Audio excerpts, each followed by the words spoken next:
Assalamualaikum warahmatullahi wabarakatuh. Perkenalkan, kami dari kelompok 5 akan mempresentasikan hasil diskusi kami tentang hasil observasi implementasi strategi pembelajaran berdiferensiasi. Dengan narasumber guru penggerak yaitu Bapak Amri Mulat Arif Asrianto, Magister Pendidikan dari SD Negeri 1 Sonoharjo, Kecamatan Wonogiri, Kabupaten Wonogiri, Jawa Tengah. Kami dari kelompok 5 yang beranggotakan Putra Maulana, Rina Wahyu Hidayati, Indah Suryati, Nikmah Husnaya, dan Elin Tias Inggriani.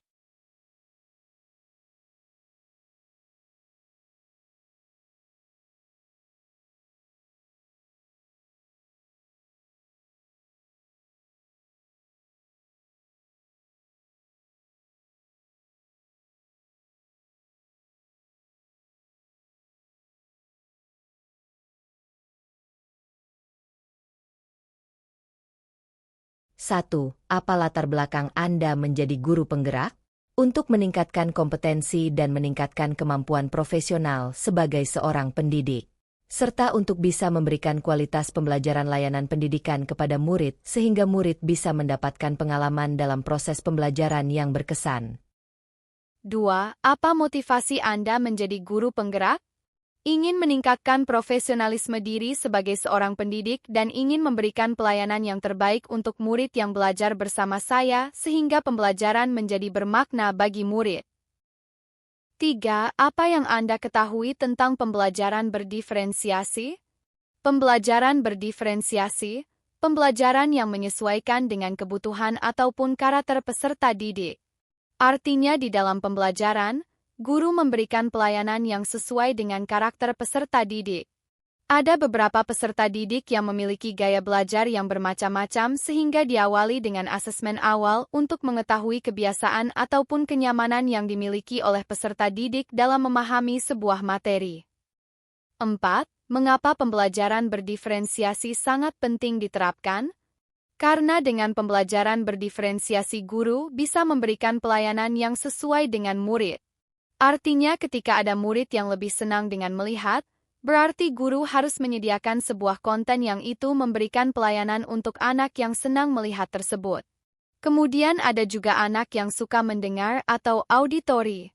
Maka guru harus bisa memberikan konten atau materi yang sifatnya dalam bentuk suara. Kemudian anak yang lebih senang belajar itu melakukan atau kinestetik, maka guru harus merancang pembelajaran untuk memenuhi kebutuhan murid tersebut. Jadi pembelajaran sesuai kebutuhan murid. 5. Bagaimana pembelajaran berdiferensiasi itu biasanya diterapkan dalam sekolah Anda? Diferensiasi itu ada 3, diferensiasi konten, proses, dan produk. Dalam kelas harus disesuaikan dengan kebutuhan belajar anak dan tidak semuanya diferensiasi dilakukan dalam satu waktu, bisa pada satu hari yang digunakan diferensiasi produk.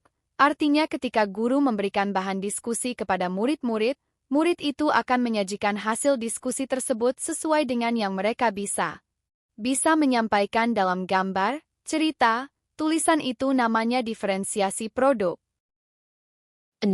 Penerapan pembelajaran berdiferensiasi di sekolah Anda. Apakah ada hambatan atau tantangannya tidak dan bagaimana solusinya? Ada hambatannya. Kadang alokasi waktu dalam jadwal terkadang kurang bagi guru untuk menyiapkan diferensiasi tersebut, yaitu diferensiasi konten, produk, dan proses. Kemudian untuk mengatasi hambatan tersebut, maka bersama guru berkolaborasi menyiapkan materi di hari sebelumnya. Artinya, ketika pembelajarannya berlangsung hari ini, di pagi hari guru sudah memiliki materi, perangkat pembelajaran, dan media yang dibutuhkan sehingga ketika waktunya proses pembelajaran itu guru tidak bingung, berupaya untuk mempersiapkan di jauh hari, sehingga alokasi waktu pembelajaran bisa mencukupi. 7. Kegiatan apa yang dilakukan oleh guru penggerak selama menjadi guru penggerak? Guru penggerak itu sebuah proses seperti diklat di mana dalam waktu 6 bulan. Terbagi dalam kegiatan daring dan luring. Ketika daring, ada beberapa materi atau kegiatan di daring. Yang pertama, kami mempelajari modul kemudian memberi tanggapan terhadap modul, kemudian mengerjakan tugas di dalam modul. Kemudian di akhir setiap modul, ada ruang kolaborasi atau pembahasan terhadap modul melalui daring menggunakan Google Meet. Jadi di situ kami bersama fasil belajar terkait modul yang telah dipelajari sebelumnya. Kegiatan mempelajari modul dilakukan secara mandiri. Kemudian setiap bulan setelah menyelesaikan beberapa modul ada kegiatan luring dengan nama Lokakarya. Di situ kami bersama PP, pengajar praktik, membahas terkait modul-modul yang sudah dipelajari. Selain ada kegiatan luring dan daring bersama narasumber-narasumber, kami peserta guru penggerak didatangi oleh pengajar praktik ke sekolah kami masing-masing untuk melakukan kegiatan individu. Di sana kami didampingi bagaimana menerapkan modul-modul tersebut di sekolah. Jadi selama 6 bulan ada beberapa kegiatan.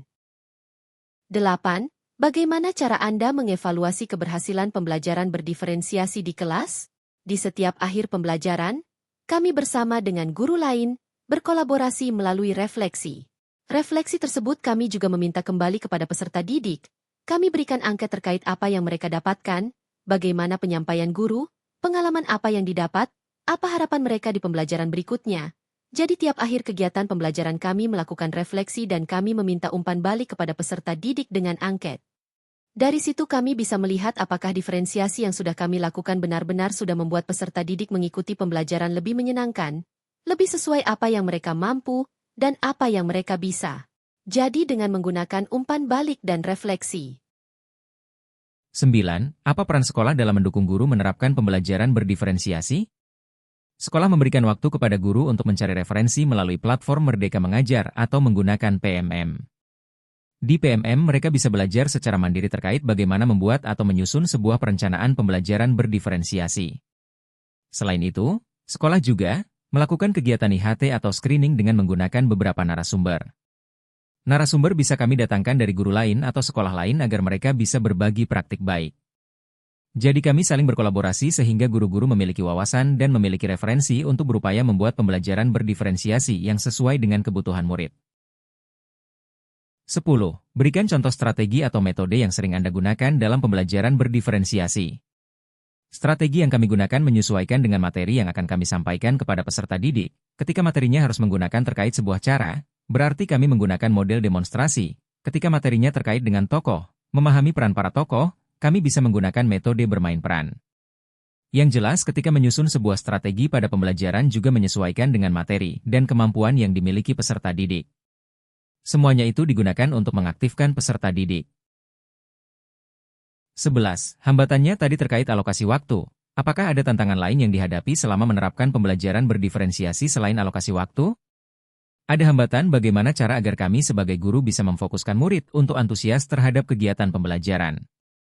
Untuk kembali memperoleh antusias peserta didik, kami biasanya melakukan sebuah ice breaking dan sebuah permainan-permainan. Sehingga konsentrasi fokus peserta didik kembali antusias terhadap guru maka proses pembelajaran kembali aktif. Hal itu karena anak-anak SD biasanya konsentrasinya cepat sekali hilang. 12. Apakah ada tips dari Bapak untuk kami yang sedang belajar terkait pembelajaran berdiferensiasi? Di era zaman teknologi saat ini, silahkan sebagai guru, kita bisa benar-benar memahami kondisi yang ada, kondisi peserta didik kita. Ketika kita sudah terbiasa menggunakan teknologi, kita juga harus mengikuti teknologi tersebut.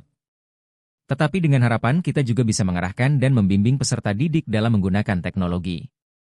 Kemudian ketika nanti menjadi seorang guru, silahkan benar-benar melakukan proses pembelajaran berpihak pada murid, jadi murid dijadikan sebagai teman. Sebagai teman dalam belajar bersama, agar murid itu merasa lebih nyaman dan bukan mereka menghadapi seorang mentor tetapi dia merasa sedang belajar bersama. Sekian yang dapat kami sampaikan, kurang lebihnya kami mohon maaf. Terima kasih atas perhatiannya. Wassalamualaikum warahmatullahi wabarakatuh.